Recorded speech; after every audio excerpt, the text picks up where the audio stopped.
Hello student, তোমরা যারা ক্যালকাটা ইউনিভার্সিটির আন্ডারে প্রথম সেমিস্টারের ছাত্রছাত্রী আছো এবং তোমাদের ইতিহাস সাবজেক্টটা মাইনর সাবজেক্ট হিসাবে আছে এবং মার্চ মাসের 1 তারিখে পরীক্ষা দিতে চলেছো, তোমাদের জন্য আজকের ক্লাসটা খুবই গুরুত্বপূর্ণ।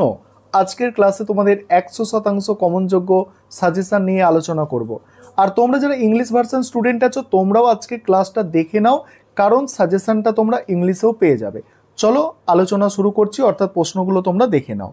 প্রথমেই দেখো তোমাদের 20 নম্বরের প্রশ্ন। 20 নম্বরের প্রশ্ন আমি টোটাল রেখেছি এখানে 5টা, তবে তার মধ্যে প্রথম 4টে প্রশ্ন সব থেকে গুরুত্বপূর্ণ। আর তোমরা জানো তোমাদের কোয়েশ্চেন পেপারে 4টে প্রশ্ন 20 নম্বরের দেওয়া থাকবে, সেখান থেকে 2টো অ্যান্সার করতে হবে।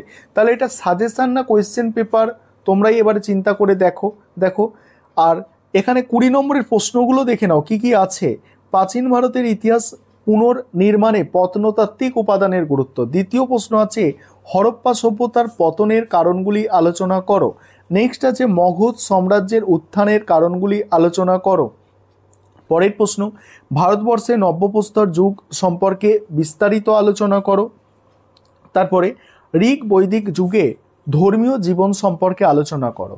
এবার 10 নম্বরের প্রশ্নের সাজেশনটা আলোচনা করব। তার আগে বলে রাখি তোমাদের এই যে 20 নম্বরের প্রশ্ন, এখান থেকে 2-1টা 10-এ চলে আসতে পারে, 10 থেকে 2-1টা 20-তে চলে আসতে পারে, তবে এই প্রশ্নগুলোই তোমরা 20-তে মানে পরীক্ষায় কমন পাবে। আর হচ্ছে তোমাদের জানো এটা হচ্ছে মার্চ মাসে তোমাদের যাদের 1 তারিখে পরীক্ষা আছে, অর্থাৎ তোমাদের অন্য কোনো একটা সাবজেক্টে অনার্স আছে, এটা তোমাদের মাইনর সাবজেক্ট, তোমাদের সাজেশন এটা। আশা করি বোঝাতে পারলাম। এবার 10 নম্বরের দেখো হরপ্পা সভ্যতার প্রধান বৈশিষ্ট্য বা নগর পরিকল্পনাটা করবে। আর্য সমস্যা বিশ্লেষণ করো। পরে আছে সঙ্গম সাহিত্য বলতে কি বোঝো, দক্ষিণ ভারতের সংস্কৃতির ওপর সঙ্গম সাহিত্যের প্রভাব।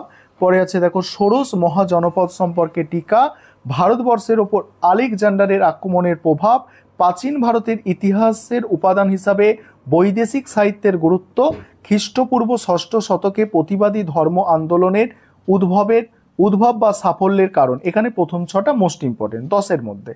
এবার 5 নম্বরের আলোচনায় যাব, তার আগে একটা বিষয় তোমাদের বলে নিই। তোমাদের জন্য তো স্টাডি মেটেরিয়াল তৈরি করা হয়েছে, তোমরা যদি কেউ এখনও স্টাডি মেটেরিয়াল পারচেস করতে চাও তাহলে স্ক্রিনে দেওয়া নম্বরে স্টাডি মেটেরিয়াল পারচেস করে নিতে পারো।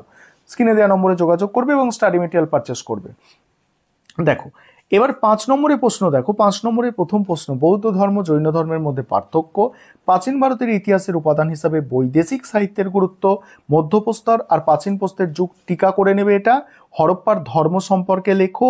তারপরে আছে দেখো, তারপরে আছে গৌতম বুদ্ধের মূল উপদেশ, বৈদিক যুগের বর্ণ ব্যবস্থা, মৌর্য সাম্রাজ্যের পতন, হিস্ট্রি ইতিহাসের পার্থক্য, প্রাচীন ভারতের ইতিহাসের উপাদান হিসাবে মুদ্রার গুরুত্ব।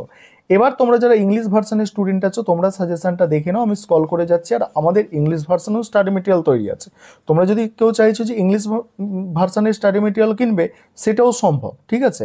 দেখে নাও, তোমরা সম্পূর্ণ সাজেশন দেখে নাও।